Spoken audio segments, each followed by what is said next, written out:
ناظرین، آج ہم قرآن کی ایک سورت کی گہرائی میں جا رہے ہیں جو صرف 4 آیات پر مشتمل ہے لیکن پورے اسلام کی بنیاد ہے۔ جی ہاں، ہم سورہ اخلاص کی بات کر رہے ہیں۔ ہم اکثر نماز میں اس سورت کی تلاوت کرتے ہیں اور اس کی فضیلت جانتے ہیں۔ یہ قرآن کے 1 تہائی کے برابر ہے۔ لیکن کیا آپ جانتے ہیں کہ یہ سورت کیوں نازل ہوئی؟ اس کے پیچھے کیا کہانی ہے؟ محمد کے خدا کی اولاد بھی تو ہوگی۔ محمد کا خدا نظر کیوں نہیں آتا؟ آئیے اس دور کا سفر کرتے ہیں، مکہ مکرمہ کے ابتدائی اسلامی دور کا۔ مان کو دیکھو کتنا خوبصورت ہے۔ تمہارا کیا خیال ہے، یہ کس نے بنایا ہے یا خود بخود بن گیا ہے؟ اس زمانے میں مکہ میں شرک عام تھا۔ ہر قبیلے کا اپنا اپنا بت تھا۔ لوگ پتھر، لکڑی یا کھجور کے بت بنا کر ان کی پوجا کرتے تھے۔ تو میں اپنی بت کی بہت عبادات کروں گا۔ ہاں، یہی بت تو ہماری مدح کرتے ہیں۔ آج تو میں اپنے بت کی بہت عبادت کروں گا۔ ہاں، یہی بت تو ہمیں سب کچھ دیتے ہیں، رزق، اولاد اور بیٹے۔ یہودیوں اور عیسائیوں نے بھی اپنے مذہبی تصورات میں اللہ کی ذات اور صفات کے بارے میں غلط فہمیوں کو جنم دیا۔ جب رسول اللہ نے توحید یعنی اللہ کی وحدانیت کی تبلیغ کی تو یہ بات مکہ کے غیر مشرکین کے لیے بالکل نئی تھی۔ ان کے ذہنوں میں سوالات کا پیدا ہونا ناگزیر تھا۔ میری دولت اور اپنا خاندان کھو چکا ہوں۔ میرے خیال میں تمہارا بت تم سے ناراض ہے، جاؤ اور اسے خوش کرو۔ سورہ اخلاص کے نزول کی وجہ مختلف روایات ہیں، لیکن ان سب کی اصل ایک ہی ہے۔ ایسے شخص کو جانتے ہیں جو مکہ میں صرف ایک اللہ کی تبلیغ کرتا ہے اور بتوں کی پوجا کو روکتا ہے۔ روایت ہے کہ مشرکین مکہ یہودیوں کا ایک گروہ رسول اللہ صلی اللہ علیہ وسلم کے پاس آیا اور آپ سے براہ راست سوال کیا۔ کیا تم جانتے ہو کہ محمد صلی اللہ علیہ وسلم نے صرف ایک اللہ کی عبادت کرنے کا حکم دیا ہے؟ اللہ کون ہے؟ محمد نے ہم سے اللہ کی عبادت کرنے کو کہا، لیکن میں عبادت کیسے کروں؟ میں نے اللہ کو اپنی زندگی میں کبھی نہیں دیکھا۔ یہ سوال ان کی بت پرستی اور باطل عقائد سے پیدا ہوا۔ ان کا ماننا تھا کہ ہر دیوتا کی طرح اللہ کا بھی نسب اور خاندان ہونا چاہیے۔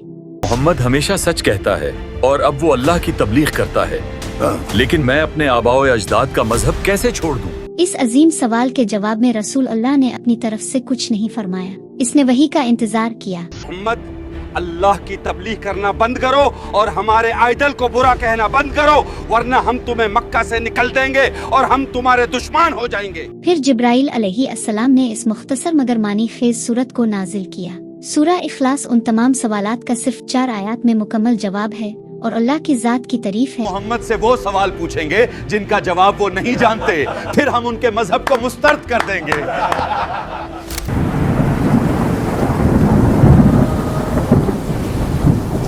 میرے دوست، براہ کرم سورہ اخلاص کی تلاوت کریں جو اللہ نے محمد پر نازل کی تاکہ کافروں کے منہ بند کیے جا سکیں۔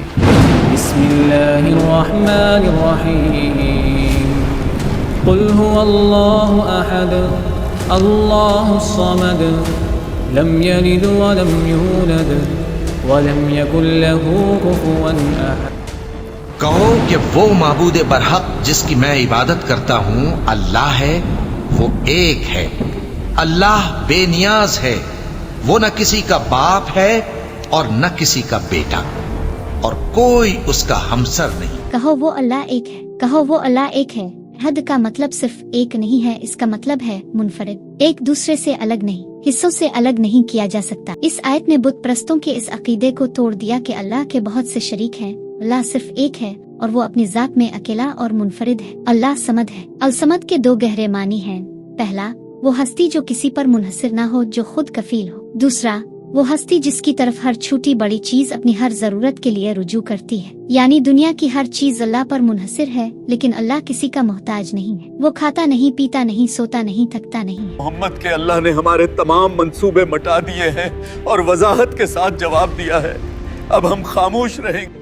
آپ دیکھتے ہیں کس طرح اللہ نے کافروں کے منہ بند کر دیے، اور یہ حقیقت ہے، اللہ ہی وحید ہے۔ اس نے ان تمام مذہبی منافقتوں کو رد کر دیا جن نے خدا کو انسانی فطرت سمجھا جاتا تھا۔ اس کی کبھی اولاد نہیں ہوئی اور نہ ہی وہ پیدا ہوا تھا۔ آیت کی تفسیر۔ عیسائیوں اور یہودیوں کی تردید پر توجہ دیں۔ یہ آیت خاص طور پر ان لوگوں کے لیے ایک واضح جواب تھی جو اللہ کے لیے اولاد، بچے،